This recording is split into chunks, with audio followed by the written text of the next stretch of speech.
आपका हमारी आध्यात्मिक यात्रा में हार्दिक स्वागत है। आप सुन रहे हैं शिव महापुराण, जो सनातन धर्म के ही अनमोल ग्रंथों में से एक है। इस श्रृंखला में हम आपके लिए ही इस दिव्य ग्रंथ के प्रत्येक अध्याय का शाश्वत पाठ प्रस्तुत करेंगे। आइए इस ज्ञान और धर्म की ही यात्रा को आरंभ करें। भगवान महादेव की महिमा और उपदेश से ही सजी इस पावन कथा के साथ ही ओम नमः शिवाय। 32वां अध्याय सप्तऋषि आगमन।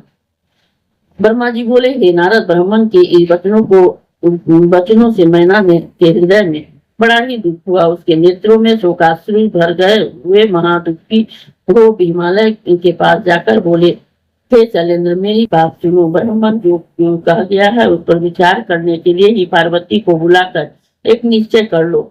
मैं बुरे रूप वाले शंकर को अपनी सुरक्षा कन्या न दूंगी। यदि आप मेरी बात न मानेंगे तो मैं निसंदेह मैं मर जाऊंगी, अभी घर को छोड़कर चली जाऊंगी अथवा विष खा लूंगी।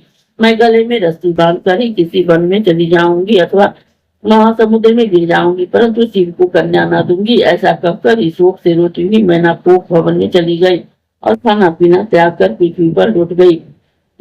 इसी समय विरह से व्याकुल भगवान शंकर ने सप्तऋषियों का स्मरण किया। वे शीघ्र ही वहां आ गए। उनके पास साक्षात दूसरी सिद्धि रूपणी वशिष्ठ की पत्नी अरुंधति भी उनके पास साथ आई। उन्हें सूर्य के समान ही दीप्तिमान देव शिव जी ने अपना तप बंद कर दिया। सप्तऋषि ने शिव जी के ही समक्ष खड़े हो उन्हें प्रणाम कर सप्रेम उनकी स्तुति की और पूछा कि हम सबों के लिए ही क्या आज्ञा है। तब उनकी बात सुनकर ही लोकोपचार से अनुसार ही महेश्वर शंभु उनसे यह रमणीक बात बोले कि हे ऋषियों, आप लोग तो सर्वथा ठीक हमारे पूज्य हैं। हमने केवल तुम्हारे लिए ही तुम्हारा स्मरण किया है। तुम जानते हो कि मेरा तो उपकारी स्वभाव है। इस समय दुरात्मा तारक से देवगण बड़े कष्ट में है। उधर उस दुष्ट को ब्रह्मा जी का वर प्राप्त है। तब मैं क्या करूं? इसके लिए मैं शिवा के साथ ही विवाह करना चाहता हूँ, क्योंकि इससे मुनियों द्वारा भी जिसकर ऐसा कठिन तप किया है। मुझे उनको अभिष्ट फल देना है। भक्तों को आनंद देना ही मेरा प्रण है। मैं भिक्षु का रूप धारण कर हिमालय के घर गया था। उनसे मैंने पार्वती को मांगा भी, क्योंकि मैं लीला विशारद हूँ। वे मुझे उन पर ब्रह्मा समझकर अपनी पुत्री देना भी नहीं चाहते, परंतु जब वे मुझ पर अत्यंत अनुरक्त हो गए तो मैंने अपनी प्रगाढ़ भक्ति को उनके हृदय में अपनी निंदा कर हटा दिया है, जिससे कि वो मेरी लीला से मोहित हो भक्तिहीन हो गए हैं। अब वे अपनी कन्या मुझे नहीं देना चाहते हैं।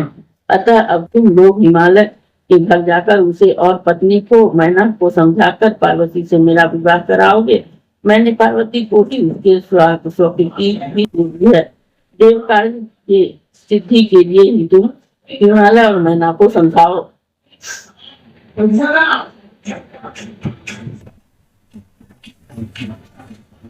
सिद्धि की इस आज्ञा के पालन में सप्तऋषियों ने अपने को धन्य माना और वे महर्षि शिव नमस्कार कर हिमालय के नगर को चले। मार्ग में कितने ही रम्य स्थानों को देखते हुए वे दिव्य अलकापुरी को पार कर हिमालय के घर आए।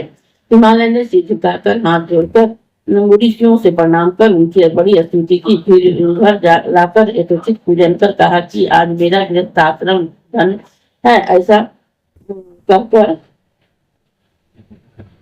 ऐसा कहकर भक्ति पूर्वक सुंदर आसन दिया। फिर उस ज्योति स्वरूप उन्होंने हिमबान से कहा कि आज मैं धन्य और कीर्ति हूँ। आज मेरा जीवन सफल है। आज मैं लोगों के दर्शनीय और बहुत तीर्थ रूप हुआ है, जो कि विष्णु रूप आप सब मेरे घर आए।